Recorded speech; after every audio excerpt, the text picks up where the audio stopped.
आज हम करने जा रहे हैं पर्ट एंड सीपीएम के नेक्स्ट टॉपिक्स। पिछली वीडियो में मैंने डिस्कस किए थे independent float, free float, critical path, head slack, tail slack. इस वीडियो में will discuss this standard deviation, probability and probability के साथ कैसे ये रिलेट करता है पर्ट और critical path method and all the other topics, right. So देखो, पेपर में अगर क्वेश्चंस आते हैं तो किस टाइप के आते हैं और हमें उन्हें कैसे अटैम्प्ट करना होता है। अगर एक क्वेश्चन है ये, इसमें इन्होंने पार्ट्स दे रखे हैं तो हम सारे क्वेश्चंस डिस्कस करेंगे। तो सबसे पहले इन्होंने बोल रखा है draw the project network and identify all the parts. तो सबसे पहले ए पार्ट करते हैं, हम प्रोजेक्ट नेटवर्क ड्रॉ करते हैं। सो प्रोजेक्ट नेटवर्क ड्रॉ करने के लिए हमें ये दे रखा है वन से स्टार्ट हो रही है, वन के बाद 2 एक्टिविटी हो रही है, 3 हो रही है और 4 हो रही है।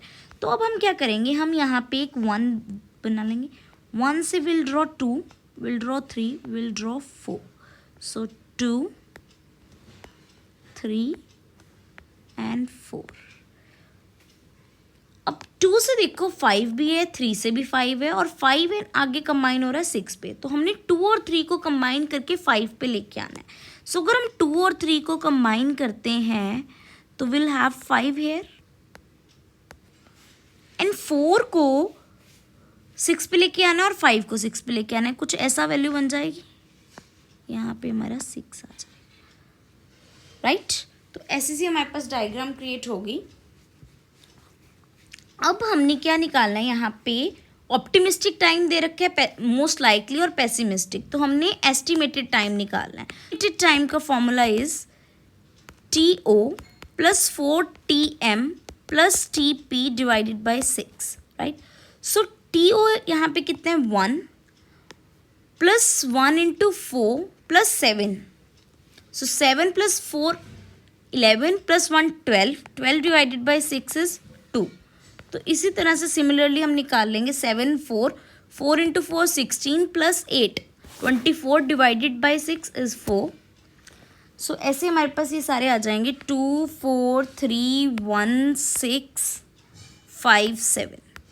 फर्स्ट पार्ट उन्होंने बोला था प्रोजेक्ट नेटवर्क ड्रॉ करो and identify all the parts. Second they have asked us determine the expected project length. Expected project length क्या होता है, हमारा क्रिटिकल पाथ। क्रिटिकल पाथ हमारा क्या होता है, लॉन्गेस्ट ड्यूरेशन। तो सबसे पहले ये TE की वैल्यूज हम यहाँ पे साइन कर देंगे। 1 to 2 पे we have 2, right, and 1 to 3 पे वी हैव 4, 1 to 3 पे वी हैव 4 and 3, 2 to 5 पे we have 1, 3 to 5 पे 6, 4 to 6 पे 5 and 5 to 7, राइट। अब हमने क्या निकालना है, ये भी कर लिया। अब क्रिटिकल पाथ कैसे निकालेंगे, आप सारे पाथ्स राइट डाउन कर लो। 1 to 2, 2 to 5, 5 to 6, 1 to 3, 3 to 5, 5 to 6। Critical paths कैसे होते हैं, 1 to 3, 3 to 5, 5 to 6, 1 to 2, 2 to 5, 5 to 6, 1 to 4, 1 to। सो इस तरह से हम क्रिटिकल पाथ्स फाइंड आउट करते हैं। सो 1 4 6। अब इनकी वैल्यूज लिख लो आप। अब इनकी वैल्यू क्या है, 1 to 2 पे we have value 2 plus 2 to 5 पे वी हैव 1 एंड 5 to 6 पे we have 7। So 7 to 9 1 10, 1 to 3 पे we have value 4 6 and 7, we have 17, 3 plus 5 8। तो हमारे पास 17 आ गया हमारा क्रिटिकल पाथ। तो क्रिटिकल पाथ क्या होगा, 1 3 5 6 और 17। सो ये वाला हमारा हो गया क्रिटिकल पाथ, राइट। अब हमसे एक्सपेक्टेड ड्यूरेशन का भी हो गया, हमारे पास पार्ट ए भी हो गया, हमने नेटवर्क डायग्राम बना लिया, expected duration. The third one is calculate the standard deviation and variance of the project. Standard deviation and variance of the project कैसे निकलता है, variance के लिए we have the formula TP minus T0 divided by 6 whole square, right?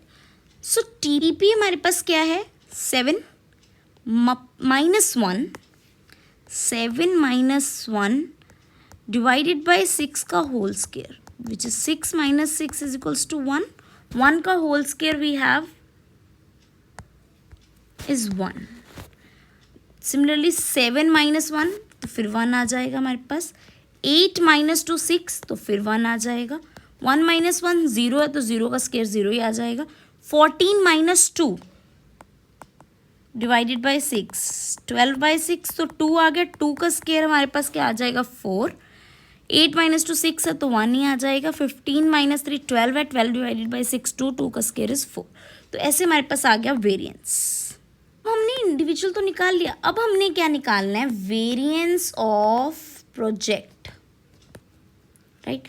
Variance of project क्या निकलता है, जो हमारा क्रिटिकल पाथ है ना उनके वेरिएंसेस को ऐड कर दो। क्रिटिकल पाथ क्या था 1 3 5 6, तो 1 to 3 पे वेरिएंस क्या है हमारे पास, 1 to 3 पे we have 1, so 1 plus 3 to 5 पे we have 4 plus 4 and 5 to 6 पे वी हैव 4 अगेन।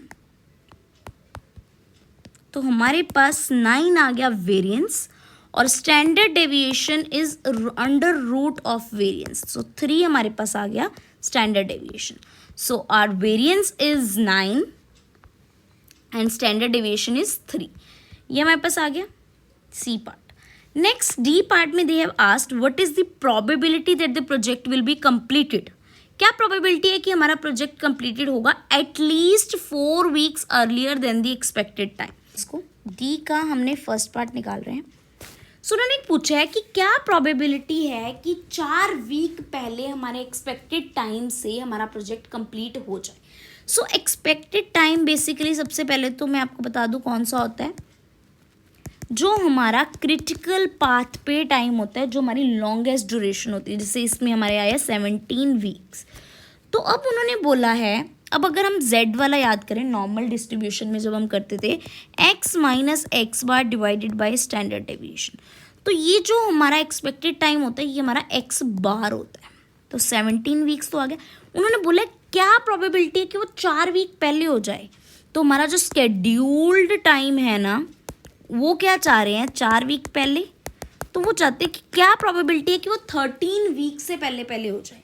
सो हमारा यहाँ पे आ जाएगा 13 minus 17 divided by standard deviation हमारी क्या है 3। So 4 minus of 4/3 is equals to minus 1.33। अब अगर आपको याद हो तो ये 1.33 की वैल्यू हम चेक करेंगे नॉर्मल डिस्ट्रीब्यूशन कर्व वाले टेबल में, z टेबल में, कि 1.33 कहाँ पे, 1.33 पे वैल्यू क्या है। सो 1.3 ये रहा और 1.33 पे वैल्यू हमारी कितनी आ रही है 0.4082। सो इस पे हमारे पास z की वैल्यू आ रही है 0.4082। अब ये नेगेटिव है, तो अगर आपको याद हो एक ऐसे होता था, ये 0.5 यहाँ पे होता था निडल, क्योंकि इसकी प्रोबेबिलिटी 1 होती थी। अगर तो नेगेटिव वैल्यू होती थी तो हम इसमें से 0.5 में से सब्ट्रैक्ट कर देते थे, कोई वैल्यू यहाँ पे आती थी जैसे 1.33, तो इसकी वैल्यू जो भी होती थी उसको हम नेगेटिव कर देते थे और इस साइड जो वैल्यू आती थी उसे हम पॉजिटिव कर देते थे, मतलब उसे हम ऐड कर देते थे। यहाँ पे क्या आ जाएगा, ये नेगेटिव है, सो 0.5 minus 0.4082, so will have 0.0918 which is 99.18%. So the chances कि वो 13 वीक से पहले या 4 वीक पहले हो जाए एक्सपेक्टेड टाइम से इज 9.18%. सो हमारा डी का जो फर्स्ट पार्ट है वो भी हो गया। अब सेकंड में वो क्या पूछ रहे हैं, no more than 4 weeks later than the expected time. तो वो कह रहे हैं कि कितने चांसेस हैं कि जो हमारा एक्सपेक्टेड टाइम है उससे 4 वीक ज़्यादा से आगे ना ले, मतलब 4 वीक ज़्यादा मतलब 21 वीक्स। क्या प्रोबेबिलिटी है कि वो 21 वीक्स के अंदर प्रोजेक्ट कंप्लीट हो जाए, उससे ज़्यादा ना ले। सो अब यहाँ पे हमारा z is equals to x minus x bar by वो है, तो हमारा x क्या आ जाएगा 4 वीक ज़्यादा, तो 17 plus 4 21 minus 17 divided by 3, so we have 4/3 and 1.33. This time we have 1.33 positive, so 1.33 पे z की वो वैल्यू क्या थी, z टेबल पे 0.4082 plus 0.5, so we'll have 0.9082. So the chances 90.82% chances are there कि आपका जो प्रोजेक्ट है वो 21 वीक्स के अंदर कंप्लीट हो जाएगा। Next is if the project due date is 19 weeks, what is the probability of not meeting the due date? वो कह रहे हैं कि अगर प्रोजेक्ट की ड्यू डेट 19 वीक्स है तो क्या प्रोबेबिलिटी है कि वो 19 वीक्स के अंदर अंदर कंप्लीट नहीं होगा. तो अब हमने इससे पहले निकाला ये 21 वीक्स के अंदर अंदर कंप्लीट. तो हम क्या करेंगे, पहले हम निकाल लेते हैं प्रोबेबिलिटी कि वो 19 वीक्स के अंदर अंदर कंप्लीट हो जाएगा. उसको हम 1 में से प्रोबेबिलिटी 19 वीक्स वाली माइनस कर देंगे तो हमारे पास प्रोबेबिलिटी आ जाएगी कि वो 19 वीक्स में कंप्लीट नहीं होगा. क्योंकि प्रोबेबिलिटी क्या होता है, happening of event plus probability of not happening of event 1 के इक्वल होती है. तो अगर हम निकाल लेंगे कि वो 19 वीक्स के अंदर अंदर कंप्लीट हो जाएगा तो उसको 1 में से हम माइनस कर देंगे. तो ये कैसे करेंगे देखो. अब similarly z is equals to x minus x bar divided by standard deviation. So x हमारे पास 19 है माइनस x बार क्या है हमारे पास 17 divided by 3. So we have 2/3. 2/3 is 0.67. So अब हम चेक 0.67. अब हम चेक करेंगे z टेबल पे 0.67 पे क्या वैल्यू है. 6 ये रहा एंड 7 ये रहा. तो 0.67 पे वी हैव 0.2486. सो 0.2486. अब आप देखो ये पॉजिटिव वैल्यू है तो प्लस 0.5. So we have 0.7486. अब 1 minus 0.7486 we have 0.2514 which means 25.14% chances are there कि प्रोजेक्ट जो है वो 19 वीक्स के अंदर अंदर कंप्लीट नहीं होगा. सो ये 1 से माइनस करना मत भूलेगा because they have asked what is the probability that the project will not meet the due date. Right. Next is what should be the scheduled completion time for the probability of completion to be 90%. अब उन्होंने हमें दे रखी है कि 90% अगर probability है तो क्या scheduled completion time होगा कि जिसपे 90% probability आए. So basically they have given us the value, हमें 90% दे रखे हैं. तो ये 90% में हम कैसे निकालते हैं, 90% की वैल्यू कैसे होती है. देखो ये 50-50% होता है तो 50% से बियॉन्ड तो 40% आ जाएगा. तो अब हमने चेक करना है 0.4 पे z की वैल्यू कौन से ऐसी वैल्यू पे 0.4 आ रही है वैल्यू. इफ देखो यहाँ पे 0.4015 और कौन सी ज़्यादा क्लोज है, इसमें 15 पॉइंट्स प्लस है, इसमें 3 पॉइंट्स कम है. तो हमारी जो वैल्यू है वो ये आ रही है 1.28 पे. सो अब हमारे पास z जो है वो 1.28 है. एक बार फिर से बता देती हूँ कि ये कैसे किया है. देखो उन्होंने बोल रखा है कि 90% चांसेस है को कंप्लीशन हो. तो 90% जब चांसेस होते हैं तो हम बेसिकली ऐसे करते हैं, ये 50-50% चांसेस होते हैं, ये 1 होती है. तो 90% है, 50 से ज़्यादा है तो हम इस साइड देखते हैं 40%. तो 40% मीन्स 0.4. तो हमने z टेबल में चेक करना है कि 0.4 के आसपास वैल्यू कौन सी उस पर आती है. So z is equals to 1.28 पे आपकी वैल्यू आ रही है. देखो z is equals to x minus x bar divided by standard deviation. So 1.28 is equals to x हमें फाइंड आउट करना है, x बार हमें पता है एंड 3. सो ये यहाँ पे आ जाएगा हमारे पास 1.28 इंटू 3 प्लस 17, ये हमारे पास x आ जाएगा. तो x हमारे पास आ जाएगा 20.84 weeks. So the scheduled completion time for the probability of completion to be 90% is 20.84 weeks. So इसी के साथ हमारा क्वेश्चन कंप्लीट होता है. आई होप अगर इस टाइप का क्वेश्चन पेपर में आता है तो आप एक अटेम्प्ट करके आएंगे. बहुत ही इजी सा टॉपिक है. वेरिएंस निकालने के लिए एक ये छोटा सा फॉर्मूला है, ये आप याद कर लीजिएगा. TP minus TO divided by 6 का whole square. And then standard deviation निकालनी होती है तो हम इसी को अंडर रूट कर देते हैं तो स्टैंडर्ड डेविएशन आ जाती है. और प्रोजेक्ट की अगर वेरिएंस निकालनी है तो प्रोजेक्ट का जो क्रिटिकल पाथ है उसके जो वेरिएंसेस हैं उनको आप ऐड कर दो और उसका आगे अंडर रूट कर दो तो आपकी स्टैंडर्ड डेविएशन आ जाती है. देन प्रोबेबिलिटी z टेस्ट का, z का ये फॉर्मूला याद रख लो, x minus x bar divided by standard deviation.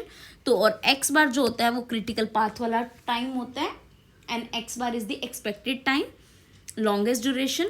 सो अगर नेगेटिव साइन है तो आपने 0.5 में से माइनस कर देना है, अगर पॉजिटिव साइन है तो 0.5 में प्लस कर देना है. और अगर आपको परसेंटेज में गिवन है तो आपने 50%, अगर 90% है तो 50% में से माइनस कर देना है, तो आपका ये इस साइड प्लस साइड आ जाएगा। अगर 50 से कम परसेंटेज है तो वो नेगेटिव साइड आ जाएगी, तो आपने सिमिलरली नेगेटिव साइन ले लेना है। तो इसी तरह से आपने z की वैल्यूज़ कैलकुलेट करके एंड प्रोबेबिलिटी वाले क्वेश्चन अटैम्प्ट कर लेने हैं। Hope you are clear with this. So अगर आपको मेरी वीडियो पसंद आई हो तो do like, share and comment और सब्सक्राइब भी कीजिएगा महक की पाठशाला को। Thank you, have a nice day.